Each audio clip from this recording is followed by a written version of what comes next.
এখন এই যে আল্লাহর বৃষ্টি না হলো, আর বৃষ্টি বন্ধ হয় না, কি ব্যাপার? এত বৃষ্টি, যদি এত বৃষ্টি হয় তাহলে তো আর কোনো উপায় থাকবে না।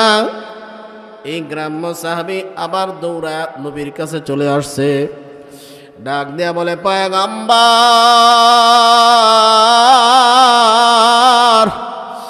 আপনি দোয়া করছেন বৃষ্টি নামার জন্য, আল্লাহ তো আপনার দোয়া কবুল করিয়া নিছে, বৃষ্টি নামবে।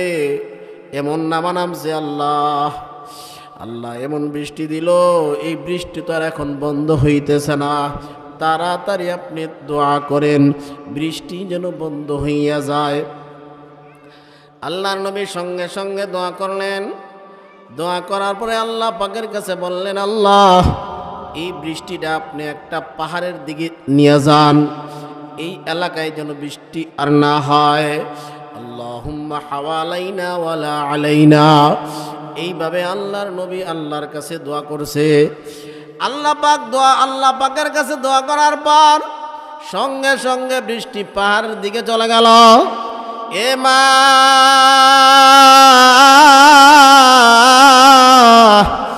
একটু চিন্তা করিয়া দেখেন, মুসলমানের কি শিক্ষা? মুসলমান হাত তুললেই আল্লাহ ফিরিয়ে দেয় না, কবুল করে। এ দুনিয়ার ইমানদার শোনা, নিজের হাত যদি পবিত্র হয়, জবান যদি পবিত্র হয়, ওই জবানটা আল্লাহর কাছে বড় দামি হয়, ওই হাতটা আল্লাহর কাছে বড় দামি হয়। তুমি যাই চাও না কেন, জবান যদি পবিত্র হয়, ওই জবান দিয়া তুমি যা আল্লাহর কাছে চাইবা তুমি পাইবা। কোনো হুজুর দাওয়াত দিয়া তোমার ঘরে দোয়া করাইতে হবে না, কাউকে আইনা তোমার দোয়া করানোর প্রয়োজন নাই। তুমি যদি হারাম টাকা কামাও, এই হারাম টাকা দিয়া হুজুরকে খাওয়াইয়া তুমি দোয়া চাও, এই দোয়া কখনো কবুল হবে না। তুমি হারাম টাকা খাইয়া যদি তুমি আল্লাহর কাছে দোয়া করো, আর খতমের পরে কোরআন খতম দিতে থাকো, সারা রাত তুমি তাহাজ্জুদের নামাজ পড়ো, 5 ওয়াক্ত নামাজ পড়ো, কিন্তু তুমি হারাম খাও, সুদ তুমি খাও, ঘুষের টাকা তুমি খাও, তাহলে মনে করো তোমার জবান নাপাক, তোমার হাত নাপাক। মা, আমরা জানি যেই ঔষধের মধ্যে কোনো প্রকার প্রতিক্রিয়া নেই, কোনো মেডিসিন নাই, ওই ঔষধ কোনো কাজ করে না, ওই ঔষধের দ্বারা কোনোদিন মানুষ উপকৃত হতে পারে না। মা, তোমাদেরকে আমি জানায় দেই, আমার বাবারা, বৃদ্ধ বাবাজিরা, যুবক ভাইয়েরা, একটু কানটা দিয়া শোনো, তোমরা শুনিয়া রাখো। দুনিয়ার মধ্যে আল্লাহ পাক পাঠাইছে, এই পাঠানোটা তোমাদের জন্য অনেক বড় নিয়ামত। দুনিয়াতে আসলা, যা প্রয়োজন সব ব্যবস্থা করে দিল, আর সব ব্যবস্থা করার পরও যদি তুমি সুদের সাথে তুমি সম্পৃক্ত হও, সুদে তুমি টাকা লাগাও, এই টাকা লাগায়া তুমি ঘর করলা, তুমি বাড়ি করলা, তুমি সব কিছু করলা, তোমার কি উপায় হবে? তোমার কি কাজে আসবে? তোমার তো কিছুই কাজে আসবে না। কি উপায় হবে আমার মরণে? কেমনে থাকবো অন্ধকারই কবরে?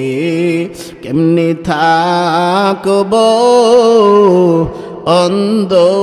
অন্ধকারই কবরে? সাথী নাই রে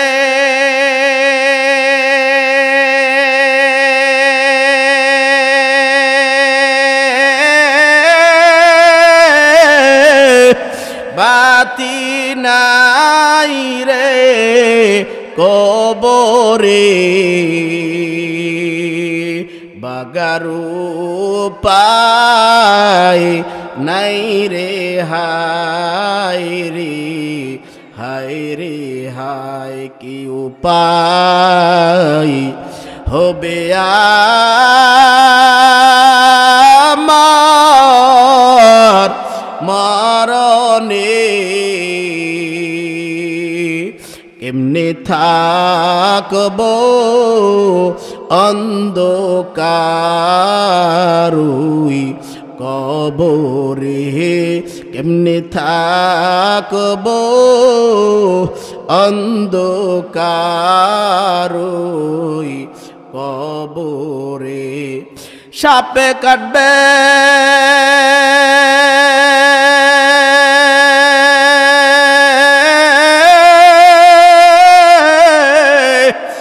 গুরজু মারবে হায় রে হায়, আগুন জ্বালায়া দিবে কলি যায়, আগুন জ্বালায়া দিবে রে কলি যায়। কি উপায় হবে আমার মরণে, কেমনে থাকবো অন্ধকারই কবরে, কেমনে থাকবো অন্ধকারই কবরে। সাথী নাই রে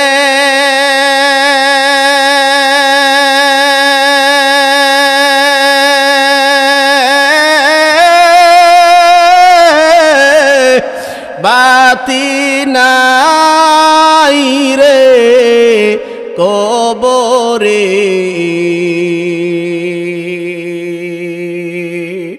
বন্ধু নাই রে বান্ধব নাই রে কবরে। এ দুনিয়ার মুসলমান শোনা শোনা শোনা, অন্ধকার কবরের মধ্যে তুমি ঘুমাইবা। এই অন্ধকার কবরের মধ্যে ঘুমাইলে তোমার মাও থাকবে না, তোমার বাবাও থাকবে না, তোমার ভাইও থাকবে না, তোমার বোনও থাকবে না, তোমার বন্ধু থাকবে না, তোমার বান্ধব থাকবে না। এই দুনিয়ার মধ্যে আসছো হালাল খানা খাইয়া যাও, হালাল কামাই তুমি করিয়া যাও, হারামের সাথে তুমি সম্পৃক্ত হইও না। সুদের টাকা দিয়া নিজের জীবনটাকে তুমি সাজায়ও না, সুদের টাকা দিয়া তুমি তোমার ঘর সাজায়ও না, সুদের টাকা দিয়া তোমার জীবনটা তুমি সাজায়ও না। তুমি চিন্তা করিয়া দেখো, একদিন না একদিন তুমি হঠাৎ করিয়া অন্ধকার কবরে তুমি চলিয়া যাইবা। এত সুন্দর করিয়া সব সাজায়া দিয়া গেলা, তুমি কার জন্য সাজায়া দিয়া গেলা চিন্তা করো। তোমার কেউ আপন নাই, কেউ আপন নাই, তোমার আল্লাহ সারা দুনিয়াতে কেউ আপন নাই। এ মা একটু চিন্তা করিয়া দেখেন, এ আমার বাবারা একটু চিন্তা করিয়া দেখেন, এ আমার যুবক ভাইয়ারা একটু চিন্তা করিয়া দেখেন। এই দুনিয়ার মধ্যে আসলেন, দুনিয়ার মধ্যে আসার পরে আপনি দেখলেন কিন্তু কোনো সুদ করে কোনো আরামে নাই, কোনো হারাম কর কোনোদিন আরামে থাকেও নাই, থাকতেও পারবে না। এই জন্য আমি বললাম, যারা এই সুদের উপর টাকা লাগাও একটু চিন্তা করিয়া দেখো। যা নামাজ পড়ছো তোমার নামাজ কবুল হয় না, তুমি রোজা রাখছো তোমার রোজাও কবুল হবে না, তুমি যা ইবাদত করছো তোমার কোনো ইবাদতই কবুল হবে না।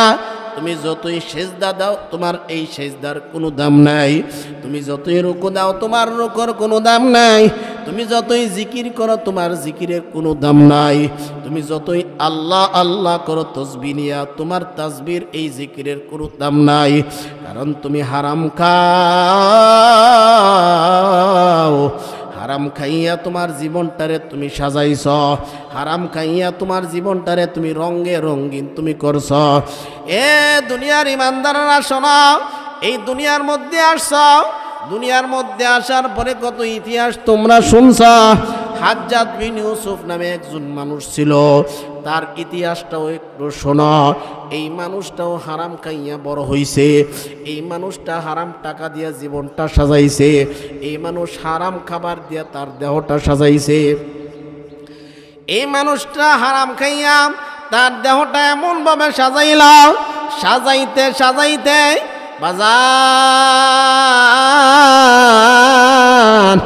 এমন জালেম হয়ে গেল, দুনিয়ার যত ভালো মানুষ আছে সব মানুষের উপর অত্যাচার করত, কাউকে কোনো ছাড় দিত না। অনেক টাকার মালিক ছিল, অনেক পয়সার মালিক ছিল, হারাম পন্থায় টাকা পয়সার মালিক ছিল, অনেক ঘরের মালিক ছিল, অনেক বাড়ির মালিক ছিল, অনেক জায়গা জমিনের মালিক ছিল। যেই তার বিরুদ্ধে কথা বলতো তার উপরেই সে অত্যাচার করত, তাকেই সে মারাধরি করত, তার উপরেই জুলুম নির্যাতন করত। এমনি সবাই কি তারা মারতেছে, আর সবাই ডাক দেয়া বলে, এ হাজ্জাজ, তোকে একটা সংবাদ শোনায় দেই। কি সংবাদ তুমি শোনাও? বলে, তুই হাজ্জাজে মানুষের উপর যে অত্যাচার করছস, তোর কিন্তু কোনো রেহাই নাই, তোর কিন্তু কোনো বাঁচার কোনো উপায় নাই। মানুষের বদ্দুয়া অভিশাপে তো খারাপ, এই অভিশাপ যদি তোর উপরে পড়ে তুই কিন্তু শেষ হয়ে যাবি। এমনি হাজ্জাজ ডাক দিয়া বলে, তোরা আমাকে যেই ভয় দেখাস এটা কোনো ভয় না, কারণ হইল যারাই আমাকে বদদুয়া দিবে আগেই আমি এদেরকে হারাম খানা খাওয়ায়া দিছি, হারাম খাবার খাওয়ায়া তার জবানটাকে অপবিত্র বানায়া দিছি, তার হাতটা অপবিত্র বানায়া দিছি, তার দেহ আমি অপবিত্র বানায়া দিছি, সব আমি অপবিত্র বানায়া দিছি। এ দুনিয়ার মুসলমান, একটু কান লাগায় শোনা। এই হাজ্জাজ বিন ইউসুফ ডাক দিয়া বলে, এ দুনিয়ার মানুষ, তোমরা যারাই আমাকে ভয় দেখাও কোনো কাজ হবে না, কোনো কাজ হবে না। আমি মারতে থাকি যাকেই মারি তার এই বদদুয়া আমার কোনো কাজে লাগবে না। ঘটনাক্রমে একদিন একটা হালাল খানেওয়ালা ব্যক্তিকে সে মারতেছে, সে বুঝতে পারে না ইচ্ছে যে হালাল খাবার খাইয়া তার দেহটা বানাইলো, হালাল খাবার দিয়া তার জমিনটা পবিত্র, তার জবানটা পবিত্র, তার হাত পবিত্র, তার চোখ পবিত্র, তার কলব পবিত্র, তার সব কিছু পবিত্র। এই জিনিসটা সে বুঝতে পারে নাই। কত বড় আফসোসের বিষয়। হাজ্জাজ ডাক দেয়া বলে, এ আল্লাহর বান্দা, তুই তোর মুখ দিয়া যাই বলস না কেন, এই কথা আমার কোনো কাজে লাগবে না। তোর মতন কত মানুষকে আমি মারলাম, এই মানুষদের বদদুয়া আমার লাগে নাই। তুই যেহেতু বদদুয়া করতেছস, তোর এই বদদুয়াও আমার কোনো কাজে লাগবে না। শুইনা রাখ। আল্লাহর বান্দা বলে, আমার দিলে বিশ্বাস, আমার আল্লাহর কালাম সত্য, আমার নবীর হাদিস সত্য, আমার নবীর সাহাবীদের কথা সত্য। এমনি ডাক দেয়া বলে, আল্লাহ, তোমার কাছে বিচার দিলাম, এই জালেমটার উপর তুমি একটা বিচার করো, একটা শাস্তি তুমি যা দেয়া দাও, একটা জ্বলন্ত শাস্তি তুমি তাকে দিয়া দাও। আল্লাহ, শাস্তি নামক কুকুর জাহান্নামটা তার উপর চালায়া দাও। আল্লাহ পাক তাকে এমন একটা রোগ দিয়া দিল, এই রোগের কারণে তার প্রচণ্ড জ্বর আসলো, এই জ্বরের মাধ্যমে সে বিদায় হয়ে গেল। এ মা, যেই জিনিসটা আমি বুঝাইতে চাইলাম ওই জিনিসটা হলো সুদখোরের দোয়া কিন্তু কবুল হয় না। যার জবান